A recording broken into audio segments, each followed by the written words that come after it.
Quran-ı Kərim buyurur: "Ələ ya'lamu mən xalaq və huvəl latiful xabir." Xəlq edəndən daha yaxşı kim tanıya bilər? Yəni hər bir şeyi icad eləyən, xəlq eləyən, yaradan onu ən yaxşı bilicisidir. Quran-ı Kərimin köhnəlməməyi bir yana ki, bəziləri deyir 1400 il bundan öncə nazil olub, biz həmin insanıq. Bizim ehtiyaclarımız həm mənəvi cəhətdən, həm cismi və yaxud da hər bir tərəfdən biz ehtiyacımızı heç vaxt tam şəkildə anlayaq. İnsan həqiqəti açılmayan bir dənə məxluqdur. Və bunu Allahdan yaxşı da Quran-ı Kərim Mulk surəsində buyurur ki, heç kim bilə bilməz. Və huvəl latiful xabir. O lətif və çox xəbərdardır. Xəbirdə insanın bütün ehtiyaclarını Allah gözəl şəkildə bilir.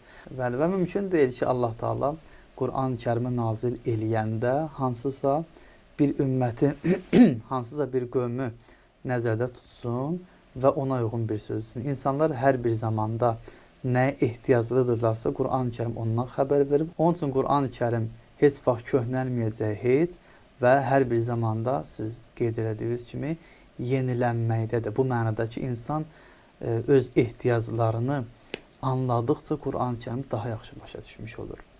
Həm o ayələr ki, indi elmi inkişaf elədikcə məlum olur. Məsələn, insan ana bətni necə inkişaf eləmə dövrü ki, o zaman laboratoriya yox idi, ondan sonra bəzi aparatlar yoxdur ki, o şeyləri kəşf elə, amma Quran-ı Kərim bunlardan, bu həqiqətlərdən xəbər vermişdi.